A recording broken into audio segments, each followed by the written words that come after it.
संतां के कारज आप खलोया, संतां के कारज हर कम करावण आया राम।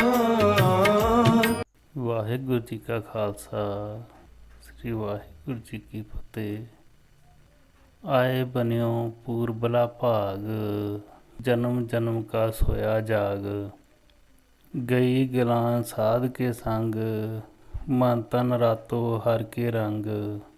ਪੂਰਬਲਾ ਭਾਗ ਇਨਸਾਨ ਦੀ ਬਿਰਤੀ ਮਹਾਂਪੁਰਖਾਂ ਦੇ ਚਰਨਾਂ ਨਾਲ ਸੁਮੇਲ ਕਰਦਾ ਹੈ। ਜੀਵ ਭਾਵੇਂ ਧਾਰਮਿਕ ਤੌਰ 'ਤੇ, ਸਿਆਸਤੀ ਤੌਰ 'ਤੇ ਕਿੰਨਾ ਹੀ ਪ੍ਰਸਿੱਧ ਹੋ ਜਾਏ, ਸੰਸਾਰ ਵਿੱਚ ਸੋਭਾ ਹਾਸਲ ਕਰਨ ਲਏ, ਪਰ ਉਹ ਅਸਲੀ ਸੋਭਾ ਤੋਂ ਅਣਜਾਣ ਰਹਿੰਦਾ ਹੈ, ਪ੍ਰਭੂ ਮਿਹਰ ਤੋਂ ਸੱਖਣਾ ਰਹਿੰਦਾ ਹੈ। ਜਿਵੇਂ ਚੰਦਨ ਵਿੱਚ ਖੁਸ਼ਬੂ ਬਹੁਤ ਹੁੰਦੀ ਹੈ, ਪਰ ਹਵਾ ਤੋਂ ਬਿਨਾਂ ਉਹ ਖੁਸ਼ਬੂ ਬੇਰਨ ਤੋਂ ਅਸਮਰੱਥ ਹੈ। ਬੇੜੀ ਮਲਾਹ ਤੋਂ ਬਿਨਾਂ ਪਾਰ ਨਹੀਂ ਹੋ ਸਕਦੀ। ਇਨਸਾਨ ਦੀ ਹਸਤੀ ਪਰਮੇਸ਼ਰ ਦੀ ਓਟ ਦੇ ਸਹਾਰੇ ਹੈ।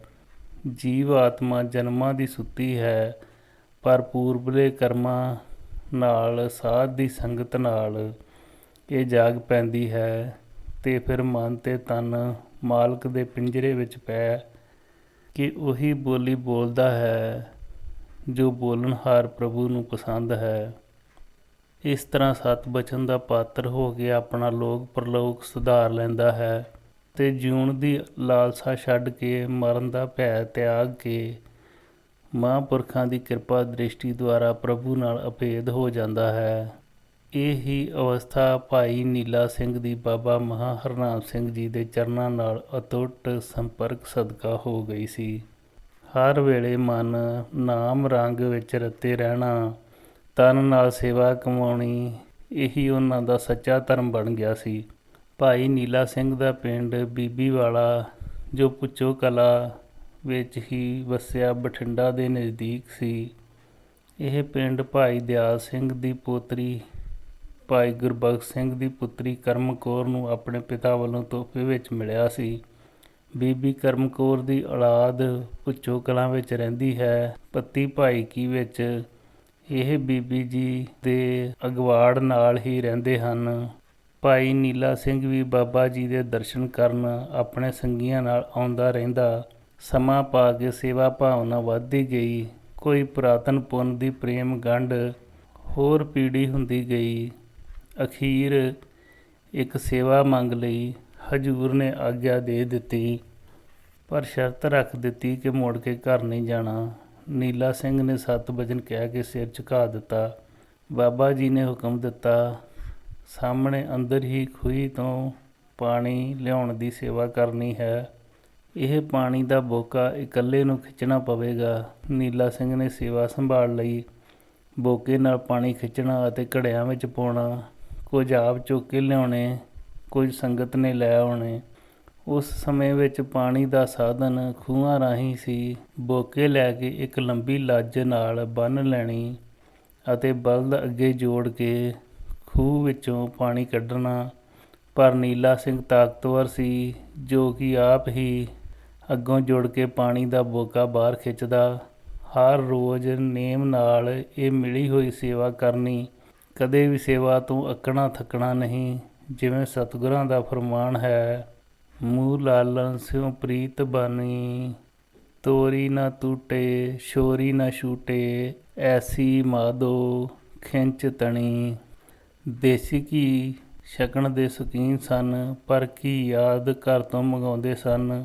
ਸਿੱਧ ਪੁਰਸ਼ ਹੁੰਦੇ ਹੋਏ ਸੇਵਾ ਰੁਚੀ ਲਾ ਕੇ ਕਰਦੇ ਸਨ। ਤਨ ਤੇ ਮਨ ਨਾਲ ਕੀਤੀ ਸੇਵਾ ਵਿਅਰਥ ਨਹੀਂ ਜਾਂਦੀ। ਨੀਲਾ ਸਿੰਘ ਨੇ ਸੇਵਾ ਕਰਕੇ ਸਿੱਧੀਆਂ ਪਾ ਲਈਆਂ ਸਨ। ਸਹਿਜ ਸੁਭਾਅ ਕੋਈ ਬਚਨ ਕਰਨਾ ਪੂਰਾ ਹੋ ਜਾਣਾ। ਬਾਬਾ ਆਨੰਦ ਸਿੰਘ ਜੀ ਬਚਨ ਕਰਨ ਸਮੇਂ ਦ੍ਰਿਸ਼ਟਾਂਤਕ ਤੌਰ 'ਤੇ ਇੱਕ ਪ੍ਰਸੰਗ ਸੁਣਾਇਆ ਕਰਦੇ ਸਨ। ਇੱਕ ਰਾਜੇ ਦੇ ਦਰਬਾਰ ਅੰਦਰ ਇੱਕ ਭੰਗਣ ਝਾੜੂ ਦੀ ਸੇਵਾ ਕਰਦੀ ਸੀ। ਉਸ ਨੇ ਆਪਣੀ ਉਮਰ ਦਾ ਬਹੁਤ ਹਿੱਸਾ ਇਹੀ ਕੰਮ ਵਿੱਚ ਲੰਘਾ ਦਿੱਤਾ। ਇੱਕ ਦਿਨ ਰਾਜੇ ਦੇ ਮਨ ਵਿੱਚ ਭੰਗਣ ਪ੍ਰਤੀ ਖਿਆਲ ਆਇਆ ਕਿ ਇਹ ਗਰੀਬ ਔਰਤ ਕਈ ਸਾਲਾਂ ਤੋਂ ਦਰਬਾਰ ਦੀ ਸੇਵਾ ਕਰਦੀ ਆ ਰਹੀ ਹੈ, ਕਿਉਂ ਨਾ ਇਸ ਨੂੰ ਕੋਈ ਬਖਸ਼ਿਸ਼ ਦਈਏ। ਉਸਨੇ ਖਜ਼ਾਨੇ ਵਿੱਚੋਂ ਇੱਕ ਲਾਲ ਮੰਗਵਾ ਕੇ ਭੰਗਣ ਨੂੰ ਦੇ ਦਿੱਤਾ ਅਤੇ ਨਾਲ ਹੀ ਕਿਹਾ, ਤੂੰ ਸਾਡੀ ਬਹੁਤ ਸੇਵਾ ਕੀਤੀ ਹੈ, ਹੁਣ ਆਰਾਮ ਨਾਲ ਰੱਜ ਕੇ ਖਾਓ ਪੀਓ ਤੇ ਘਰ ਆਰਾਮ ਕਰੋ। ਭੰਗਣ ਲਾਲ ਲੈ ਕੇ ਘਰ ਚਲੀ ਗਈ। ਅਗਲੇ ਦਿਨ ਫਿਰ ਝਾੜੂ ਫੇਰਨ ਦਾ ਕੰਮ ਕਰਨ ਲੱਗੀ। ਰਾਜਾ ਆ ਕੇ ਕਹਿਣ ਲੱਗਾ, ਹੁਣ ਕੀ ਲੋੜ ਸੀ ਝਾੜੂ ਫੇਰਨ ਦੀ? ਭੰਗਣ ਨੇ ਕਿਹਾ, ਰਾਜਾ ਜੀ, ਇਸ ਝਾੜੂ ਨੇ ਮੈਨੂੰ ਲਾਲਾਂ ਵਾਲੀ ਬਣਾ ਦਿੱਤਾ ਹੈ, ਮੈਂ ਇਸ ਨੂੰ ਕਿਵੇਂ ਛੱਡ ਦਿਆਂ? ਬਾਬਾ ਜੀ ਮਹਾਰਾਜ ਇਹ ਪ੍ਰਸੰਗ ਸੁਣਾ ਕੇ ਸਿੱਖਿਆ ਦਿੰਦੇ ਸਨ ਕਿ ਜੇ ਗੁਰੂ ਦੀ ਸੇਵਾ ਕਰਨ ਵਾਲਾ ਆਪਣੇ ਗੁਰੂ ਤੋਂ ਦਾਤ ਲੈ ਕੇ ਉਸ ਨੂੰ ਭੁਲਾ ਦੇਵੇ ਤਾਂ ਉਸ ਦੀ ਬੁੱਧੀ ਤਾਂ ਉਸ ਭੰਗਣ ਤੋਂ ਵੀ ਮਲੀਨ ਹੋਈ। ਜੋ ਕੋਈ ਆਪਣੇ ਗੁਰੂ ਦਾ ਅਹਿਸਾਨ ਭੁੱਲ ਜਾਂਦਾ ਹੈ ਉਸ ਨੂੰ ਅਹਿਸਾਨ ਫਰਾਮੋਸ਼ ਯਾਨੀ ਅਕਿਰਤ ਘਣ ਕਿਹਾ ਹੈ। ਕਿਰਤ ਘਣ ਲਈ ਤਾਂ ਪਰਮੇਸ਼ਰ ਦੇ ਘਰ ਦੇ ਦਰਵਾਜ਼ੇ ਹਮੇਸ਼ਾ ਲਈ ਬੰਦ ਹੁੰਦੇ ਹਨ। ਉਸ ਨੂੰ ਤਾਂ ਕਿਤੇ ਵੀ ਸੂਈ ਦੀ ਨੋਕ ਜਿੰਨੀ ਜਗ੍ਹਾ ਵੀ ਨਹੀਂ ਮਿਲਦੀ। ਜਿਵੇਂ ਦਾਤ ਪਿਆਰੀ ਵਿਸਰਿਆ ਦਾਤਾਰ। ਗੁਰੂ ਸਿੱਖ ਜੋ ਆਪਣਾ ਆਪ ਗੁਰੂ ਨੂੰ ਅਰਪਣ ਕਰ ਚੁੱਕੇ ਹੋਣ ਉਹ ਪ੍ਰੀਤਮ ਦਾ ਸ਼ੁਕਰਾਨਾ ਕਰਦੇ ਹਨ। ਉਹ ਕਦੇ ਗੁਰੂ ਤੋਂ ਆਕੀ ਨਹੀਂ ਹੁੰਦੇ। ਸਦਾ ਸੇਵਾ ਸਿਮਰਨ ਵਿੱਚ ਲੱਗੇ ਹੋਏ ਸਤ ਬਚਨ ਦੇ ਅਧਿਕਾਰੀ ਰਹਿੰਦੇ ਹਨ। ਇਹੀ ਸਰਦਾ ਭਾਈ ਨੀਲਾ ਸਿੰਘ ਵਿੱਚ ਸੀ। ਤਨ ਸੰਤਨ ਕਾ ਧਨ ਸੰਤਨ ਕਾ ਮਨ ਸੰਤਨ ਕਾ ਕੀਆ। ਸੋ ਨੀਲਾ ਸਿੰਘ ਨੇ ਨਿਮਰਤਾ ਸਦਕਾ ਉਹ ਪਰਮ ਪਦਵੀ ਅਤੇ ਆਨੰਦ ਪ੍ਰਾਪਤ ਕਰ ਲਿਆ ਜਿਸ ਤੋਂ ਬਹੁਤ ਜਗਤ ਵਾਂਝਿਆ ਹੈ। ਸੇਵਾ ਵਿੱਚ ਆਉਣ ਤੋਂ ਬਾਅਦ ਦੀ ਸਾਰੀ ਜ਼ਿੰਦਗੀ ਸੇਵਾ ਅੰਦਰ ਹੀ ਲੰਘਾ ਦਿੱਤੀ। ਸੇਵਾ ਵਿੱਚ ਆਲਸ ਨਹੀਂ ਕੀਤੀ। ਆਪਣੀ ਨੀਂਦ ਭੁੱਖ ਤੇ ਗਰਮੀ ਤੇ ਸਰਦੀ ਦੀ ਕਦੇ ਪਰਵਾਹ ਨਹੀਂ ਕੀਤੀ। ਭਾਈ ਸਾਹਿਬ ਭਾਈ ਗੁਰਦਾਸ ਜੀ ਕਥਨ ਕਰਦੇ ਹਨ, ਪੈਰੀ ਪੈ ਪਾ ਖਾਕ ਹੋਏ ਛੱਡ ਮਣੀ ਮਨੂਰੀ। ਪਾਣੀ ਪੱਖਾ ਪੀਹਣਾ ਨਿਤ ਕਰੇ ਮਜ਼ੂਰੀ। ਤੱਪੜ ਝਾੜ ਵਿਛਾਏਂਦਾ ਚੁੱਲ ਝੋਕ ਨ ਝੂਰੀ। ਮੁਰਦੇ ਵਾਂਗ ਮਰੀਦ ਹੋਏ ਕਰ ਸਿਦਕ ਸਬੂਰੀ। ਚੰਦਨ ਹੋਵੇ ਸਿਮਲੋ ਫਲ ਵਾਸ ਹਜੂਰੀ। ਪੀਰ ਮਰੀਦਾਂ ਪਿਰ ਹਰੀ ਗੁਰਮੁਖ ਮਤ ਪੂਰੀ। ਸਾਧੂ ਸੰਗ ਸਿਖਾਇਓ ਨਾਮ ਸਰਬ ਮਨੋਰਥ ਪੂਰਨ ਕਾਮ। ਸੰਗਤ ਮਨੁੱਖ ਦੀ ਤਕਦੀਰ ਬਣਾਉਂਦੀ ਹੈ। ਬਚਪਨ ਵਿੱਚ ਆਦਮੀ ਇਸਤਰੀ ਜਿਸ ਕਿਸਮ ਦਾ ਸਾਥ ਕਰੇਗਾ ਉਸ ਦਾ ਆਤਮਿਕ ਵਿਕਾਸ ਉਸ ਮਿਲੀ ਹੋਈ ਸੰਗਤ ਦੇ ਪਦ 'ਤੇ ਚੱਲਦਾ ਹੋਇਆ ਜ਼ਿੰਦਗੀ ਦੀ ਗੱਡੀ ਨੂੰ ਤੋਰੇਗਾ। ਬੁਰੇ ਦੀ ਸੰਗਤ ਦਾ ਫਲ ਲੋਕ ਪਰਲੋਕ ਅੰਦਰ ਦੁਖਦਾਈ ਹੋਵੇਗਾ। ਪਰ ਭਲੇ ਪੁਰਸ਼ ਦੀ ਸੰਗਤ ਵਿੱਚ ਆਇਆ ਮਨੁੱਖ ਧਰਮੀ ਸਬਰ ਸਹਿਣਸ਼ੀਲਤਾ ਤੇ ਤਿਆਗ ਦਾ ਪਾਤਰ ਬਣ ਕੇ ਖਾਲਕ ਦੀ ਖਲਕਤ ਅੰਦਰ ਪਰਮ ਪਦਵੀ ਪਾ ਲੈਂਦਾ ਹੈ ਅਤੇ ਦਿਖਾਵੇ ਦੇ ਪਦਾਰਥ ਆਪਣੀ ਨਿੱਜੀ ਸੁੱਖਾਂ ਤੇ ਮਾਇਆ ਦੀ ਲੋੜ ਤੋਂ ਨਿਰਲੇਪ ਹੋ ਕੇ ਜ਼ਿੰਦਗੀ ਦੇ ਅਸਲੀ ਮਨੋਰਥ ਦਾ ਰਸਤਾ ਪਾ ਲੈਂਦਾ ਹੈ। ਪਰ ਜਿਹੜਾ ਮਨੁੱਖ ਇਸ ਤੋਂ ਵੀ ਸ੍ਰੇਸ਼ਟ ਸੰਗਤ ਸਾਧੂ ਦੀ ਸੰਗਤ ਕਰਦਾ ਹੈ ਉਹ ਜਨਮ ਦੀ ਲਾਲਸਾ ਤੇ ਮਰਨ ਦੇ ਭੈ ਤੋਂ ਸੁੱਖਾਂ ਤੋਂ ਦੁੱਖ ਦੀ ਨਿਵਰਤੀ ਤੋਂ ਆਪਣਾ ਪੱਲਾ ਛੁਡਾ ਕੇ ਪ੍ਰਭੂ ਨਾਲ ਅਭੇਦ ਹੋ ਜਾਂਦਾ ਹੈ। ਜਿਵੇਂ ਗੁਰ ਕਿਰਪਾ ਜੇ ਨਰ ਕੋ ਕੀਨੀ ਤੈ ਇਹ ਜੁਗਤ ਪਛਾਨੀ। ਨਾਨਕ ਲੀਨ ਭਿਓ ਗੋਬਿੰਦ ਸਿਉ ਜਿਉ ਪਾਣੀ ਸੰਗ ਪਾਣੀ। ਇਹ ਪ੍ਰਾਣੀ ਸਾਧ ਸੰਗਤ ਸਦਕਾ ਦੁਨੀਆਦਾਰ ਤੋਂ ਉੱਤਮ ਹੋ ਜਾਂਦਾ ਹੈ। ਉਹ ਸੁੱਖ ਨਹੀਂ ਮੰਨਦਾ ਜਿਵੇਂ ਸੋਨਾ ਮਿੱਟੀ ਵਿੱਚ ਨਹੀਂ ਰਚਦਾ। ਨਿੰਦਿਆ ਉਸਤਤ ਅਭਿਮਾਨ ਹਰਕ ਸੋਗ ਤੋਂ ਰਹਿਤ ਹੋ ਜਾਂਦਾ ਹੈ। ਸਾਧ ਸੰਗਤ ਨਾਲ ਨਾਮ ਦੀ ਪ੍ਰਾਪਤੀ ਸਦਕਾ ਸਾਰੇ ਮਨੋਰਥ ਪੂਰੇ ਹੋ ਜਾਂਦੇ ਹਨ। ਉਸ ਦੀ ਦੁਨਿਆਵੀ ਤ੍ਰਿਸ਼ਨਾ ਬੁੱਝ ਜਾਂਦੀ ਹੈ। ਇੱਕੋ ਹੀ ਆਸ ਰਹਿੰਦੀ ਹੈ ਪ੍ਰਭੂ ਮਾਲਕ ਦੇ ਦਰਸ਼ਨਾਂ ਦੀ। ਹੋਰ ਸਭ ਕੂੜ ਤੇ ਪਸਾਰ ਤੋਂ ਮਨ ਮੋੜ ਲਿਆ ਹੁੰਦਾ ਹੈ। ਪਿਛਲੇ ਪ੍ਰਸੰਗ ਦੀ ਤਰ੍ਹਾਂ ਇੱਕ ਹੋਰ ਪ੍ਰੇਮੀ ਭਾਈ ਸਾਹਿਬ ਕੇਸਰ ਸਿੰਘ ਜੀ ਬਾਬਾ ਜੀ ਮਹਾਰਾਜ ਦੀ ਸੰਗਤ ਵਿੱਚ ਆਏ ਅਤੇ ਸਦਾ ਲਈ ਇੱਥੇ ਹੀ ਰਹਿ ਕੇ ਅਖੀਰ ਸੰਤ ਦੀ ਪਦਵੀ ਪਾ ਕੇ ਗੁਰੂ ਨਾਲ ਇੱਕ ਜਿੰਦ ਹੋ ਗਏ। ਭਾਈ ਕੇਸਰ ਸਿੰਘ ਪਿੰਡ ਰਾਖਾਨਾ ਬਠਿੰਡਾ ਦੇ ਵਸਨੀਕ ਸਨ। ਆਪ ਨਾਈ ਜਾਤ ਨਾਲ ਸੰਬੰਧ ਰੱਖਦੇ ਸਨ। ਪੁਰਾਣੇ ਸਮੇਂ ਆਵਾਜਾਈ ਦੇ ਸਾਧਨਾਂ ਦੀ ਕਮੀ ਹੋਣ ਕਾਰਨ ਲੋਕ ਆਪ ਤੁਰ ਕੇ ਸਫ਼ਰ ਕਰਦੇ ਸਨ। ਕੇਸਰ ਸਿੰਘ ਭੁੱਚੋ ਦੇ ਨੇੜੇ ਕੋਈ ਕੰਮ ਆਇਆ ਸੀ। ਤਰਕਾਲਾਂ ਹੋ ਜਾਣ ਕਰਕੇ ਭੁੱਚੋ ਕਲਾਂ ਬਾਬਾ ਜੀ ਦੇ ਡੇਰੇ ਆ ਗਏ। ਬਾਬਾ ਜੀ ਦੇ ਦਰਸ਼ਨ ਕੀਤੇ, ਨਮਸਕਾਰ ਕਰਕੇ ਕੋਲ ਬੈਠ ਗਿਆ।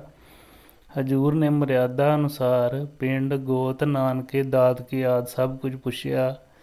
ਕੇਸਰ ਸਿੰਘ ਨੇ ਸਭ ਕੁਝ ਦੱਸ ਦਿੱਤਾ। ਹਜ਼ੂਰ ਨੇ ਬਚਨ ਕੀਤਾ, ਦਰਸ਼ਨ ਕਰਨ ਆਇਆ ਹੈ ਕਿ ਪ੍ਰਸ਼ਨ ਕਰਨ? ਕੇਸਰ ਸਿੰਘ ਨੇ ਜਵਾਬ ਦਿੱਤਾ, ਮਹਾਰਾਜ ਰਾਤ ਕੱਟਣੀ ਹੈ, ਸਵੇਰੇ ਚਲਾ ਜਾਵਾਂਗਾ। ਬਾਬਾ ਜੀ ਨੇ ਪ੍ਰਸੰਨਤਾ ਦੇ ਅੰਦਾਜ਼ ਵਿੱਚ ਬਚਨ ਕੀਤਾ, ਸਵੇਰੇ ਚਲਾ ਜਾਵੇਗਾ? ਸਰਬ ਕਲਾ ਭਰਪੂਰ ਸਰਬ ਸ਼ਕਤੀਮਾਨ ਮਹਾਂਪੁਰਖ ਦਾ ਬਚਨ ਕੇਸਰ ਸਿੰਘ ਦੇ ਮਨ 'ਤੇ ਇਉਂ ਅਸਰ ਕਰ ਗਿਆ ਜਿਵੇਂ ਹਨੇਰੇ ਉੱਪਰ ਦੀਪਕ ਦਾ ਉਜਾਲਾ। ਮਨ ਦਾ ਅੰਧਕਾਰ ਦੂਰ ਹੋ ਗਿਆ ਤੇ ਬੁੱਧੀ ਵਿਚਾਰਵਾਨ ਸ੍ਰੇਸ਼ਟ ਹੋ ਗਈ। ਘਰ ਜਾਣ ਦਾ ਖਿਆਲ ਛੱਡ ਦਿੱਤਾ ਅਤੇ ਚਰਨਾਂ ਵਿੱਚ ਰਹਿਣ ਦਾ ਸੰਕਲਪ ਕਰ ਲਿਆ। ਜਿਵੇਂ ਚਰਨ ਕਮਲ ਸੰਗ ਲਾਗੀ ਡੋਰੀ, ਸੁਖ ਸਾਗਰ ਕਰ ਪਰਮ ਗਤ ਮੋਰੀ। ਰਹਾਓ ਅੰਚਲਾ ਗਹਾਇਓ ਜਨ ਆਪਣੇ ਕੋ, ਮਨ ਬੀਧੋ ਪ੍ਰੇਮ ਕੀ ਖੋਰੀ। ਜਸ ਗਾਵਤ ਭਗਤ ਰਸ ਉਪਜਿਓ, ਮਾਇਆ ਕੀ ਜਾਲੀ ਤੋਰੀ। ਪੂਰਨ ਪੂਰ ਰਹੇ ਕਿਰਪਾ ਨਿਧ, ਆਨ ਨ ਪੇਖੋ ਹੋਰੀ। ਨਾਨਕ ਮੇਲ ਲਿਓ ਦਾਸ ਆਪਣਾ, ਪ੍ਰੀਤ ਨ ਕਬਹੂ ਥੋਰੀ। ਸੰਤ ਕੇਸਰ ਸਿੰਘ ਜੀ ਨੂੰ ਹਜ਼ੂਰ ਨੇ ਸੇਵਾ ਦੇ ਨਾਲ ਸ੍ਰੀ ਜਪਜੀ ਸਾਹਿਬ ਦੇ ਪਾਠ ਕਰਨ ਦੀ ਜੁਗਤੀ ਦੱਸ ਕੇ ਨਿਤਨੇਮ ਵਿੱਚ ਲਾਇਆ। ਇਹਨਾਂ ਦੀ ਸਿਮਰਨ ਅਵਸਥਾ ਇੰਨੀ ਉੱਤਮ ਹੋ ਗਈ ਕਿ 150 ਤੋਂ 200 ਤੱਕ ਰੋਜ਼ਾਨਾ ਜਪਜੀ ਸਾਹਿਬ ਦੇ ਪਾਠ ਕਰਨ। ਬਾਬਾ ਜੀ ਕਈ ਵਾਰ ਸੰਗਤ ਵਿੱਚ ਇਹ ਬਚਨ ਕਰਿਆ ਕਰਦੇ ਸਨ ਕਿ ਜਦ ਅਸੀਂ ਟਿੱਲੇ 'ਤੇ ਹੁੰਦੇ ਸੀ, ਕੇਸਰ ਸਿੰਘ ਸਾਨੂੰ 200 ਪਾਠ ਜਪਜੀ ਸਾਹਿਬ ਦੇ ਰੋਜ਼ਾਨਾ ਸੁਣਾ ਦਿੰਦੇ ਸਨ। ਉਠਤ ਬੈਠਤ ਸੋਵਤ ਨਾਮ, ਕਹੋ ਨਾਨਕ ਜਨ ਕੇ ਸਦਕਾਮ। ਬਾਬਾ ਜੀ ਦੀ ਸੰਗਤ ਕਰਦਿਆਂ ਕੇਸਰ ਸਿੰਘ ਦੇ ਕਈ ਦਿਨ ਲੰਘ ਗਏ। ਪਿੱਛੋਂ ਘਰ ਵਾਲੇ ਆਪ ਜੀ ਦੀ ਭਾਲ ਕਰਦੇ ਹੋਏ ਡੇਰੇ ਪਹੁੰਚ ਗਏ। ਕੇਸਰ ਸਿੰਘ ਨੂੰ ਘਰ ਮੁੜਨ ਲਈ ਕਿਹਾ, ਪਰ ਉਹਨਾਂ ਸਾਫ਼ ਜਵਾਬ ਦੇ ਦਿੱਤਾ। ਜਦੋਂ ਸਾਰੇ ਯਤਨ ਨਾਕਾਮ ਹੋ ਗਏ ਤਾਂ ਬਾਬਾ ਜੀ ਕੋਲ ਬੇਨਤੀ ਕੀਤੀ। ਹਜ਼ੂਰ ਨੇ ਬਚਨ ਕੀਤਾ, ਜੇ ਤੁਹਾਡਾ ਹੈ ਤਾਂ ਲੈ ਜਾਓ, ਅਗਰ ਸਾਡਾ ਹੋਇਆ ਤਾਂ ਨਹੀਂ ਜਾਏਗਾ। ਅਖੀਰ ਘਰ ਵਾਲੇ ਸਫਲਤਾ ਨਾ ਮਿਲਦੀ ਵੇਖ ਕੇ ਘਰ ਵਾਪਸ ਚਲੇ ਗਏ। ਹੁਣ ਕੇਸਰ ਸਿੰਘ ਨੂੰ ਡਾਲੀ ਦੀ ਸੇਵਾ ਭਾਵ ਨਗਰ ਵਿੱਚੋਂ ਪ੍ਰਸ਼ਾਦਾ ਤੇ ਦੁੱਧ ਦੀ ਸੇਵਾ ਮਿਲ ਗਈ। ਡਾਲੀ ਦੀ ਸੇਵਾ ਦੇ ਨਾਲ ਨਾਲ ਪਰਮੇਸ਼ਰ ਦੀ ਬੰਦਗੀ ਕਰਦੇ ਰਹਿਣਾ। 10 ਸਾਲ ਇਸ ਪਵਿੱਤਰ ਸੇਵਾ ਵਿੱਚ ਲੰਘ ਗਏ। ਪ੍ਰਸ਼ਾਦ ਹੁਕਮ ਅਨੁਸਾਰ ਸੰਗਤ ਵਿੱਚ ਵਰਤਾਉਣਾ, ਪਰ ਆਪ ਨੇ ਸਬਰ ਸੰਤੋਖ ਨਾਲ ਬੈਠੇ ਰਹਿਣਾ। ਜਦੋਂ ਪਾਤਸ਼ਾਹ ਨੇ ਆਪਣੇ ਹੱਥ ਨਾਲ ਪ੍ਰਸ਼ਾਦਾ ਜਿੰਨੀ ਮਾਤਰਾ ਵਿੱਚ ਦੇਣਾ ਛਕ ਲੈਣਾ, ਹੋਰ ਨਹੀਂ ਮੰਗਣਾ। ਜੇ ਨਹੀਂ ਦੇਣਾ ਤਾਂ ਚੁੱਪ ਕਰਕੇ ਬੈਠੇ ਰਹਿਣਾ। ਖੁਸ਼ਕ ਪ੍ਰਸ਼ਾਦੇ ਮਿਲ ਗਏ ਤਾਂ ਉਹੀ ਛਕ ਲੈਣੇ, ਲੂਣ ਵੀ ਨਹੀਂ ਮੰਗਣਾ। ਪਾਣੀ ਨਾਲ ਹੀ ਬੁਰਕੀਆਂ ਲੰਘਾ ਲੈਣੀਆਂ, ਪਰ ਬਾਬਾ ਜੀ ਦੀ ਕਿਰਪਾ ਦ੍ਰਿਸ਼ਟੀ ਸਦਕਾ ਇਸੇ ਵਿੱਚ ਹੀ ਪ੍ਰਸੰਨ ਰਹਿਣਾ। ਸਾਈਂ ਮੇਰਾ ਡਾਢਾ ਚੰਗਾ, ਰੁੱਖੀ ਰੋਟੀ ਦੇ, ਡਰਦਿਆਂ ਲੂਣ ਨਾ ਮੰਗੀਏ। ਮਤ ਰੁੱਖੀ ਵੀ ਖੋ ਲੇ, ਰੁੱਖੀ ਵੀ ਖਸ ਲੇ, ਤੇ ਸਾਗੇ ਕਿਆ ਚਾਰਾ। ਸਰਬ ਕਲਾ ਸਮਰੱਥ ਬੇਪਰਵਾਹ ਹੈ ਭਾਰਾ।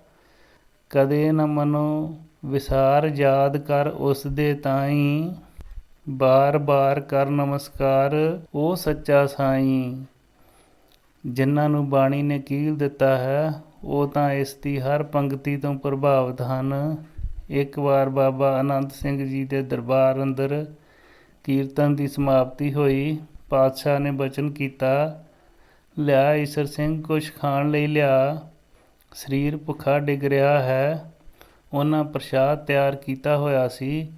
ਕੀਰਤਨ ਤੋਂ ਬਾਅਦ ਇੱਕ ਰਾਗੀ ਇੱਕ ਸੁਰ ਛੇੜ ਕੇ ਕੀਰਤਨ ਕਰਦਾ ਹੁੰਦਾ ਸੀ। ਬਾਬਾ ਈਸਰ ਸਿੰਘ ਜੀ ਨੇ ਪ੍ਰਸ਼ਾਦ ਲਿਆ ਹਜ਼ੂਰ ਅੱਗੇ ਰੱਖਿਆ ਹੀ ਸੀ ਕਿ ਕੀਰਤਨੀਏ ਨੇ ਪੰਕਤੀ ਸ਼ੁਰੂ ਕਰ ਦਿੱਤੀ, ਰੁੱਖੀ ਸੁੱਖੀ ਖਾਏ ਕੇ ਠੰਡਾ ਪਾਣੀ ਪੀਓ। ਬਾਬਾ ਜੀ ਮਹਾਰਾਜ ਆਨੰਦ ਸਿੰਘ ਜੀ ਨੇ ਪ੍ਰਸ਼ਾਦ ਪਰੇ ਕਰਕੇ ਕਿਹਾ, ਜਾ ਈਸਰ ਸਿੰਘ ਠੰਡਾ ਪਾਣੀ ਲਿਆ। ਬਾਣੀ ਕੋਈ ਪੜ੍ਹ ਰਿਹਾ ਹੈ, ਪਰ ਪ੍ਰਭੂ ਦੇ ਭਗਤ ਇਹ ਸਮਝਦੇ ਹਨ ਕਿ ਮੈਨੂੰ ਹੀ ਕਹਿ ਰਿਹਾ ਹੈ। ਉਹਨਾਂ ਦੀ ਬਿਰਤੀ ਪਰਮੇਸ਼ਰ ਦੇ ਰੰਗ ਵਿੱਚ ਰੰਗੀ ਹੁੰਦੀ ਹੈ, ਪਦਾਰਥਾਂ ਦੀ ਕੋਈ ਲਾਲਸਾ ਨਹੀਂ ਹੁੰਦੀ।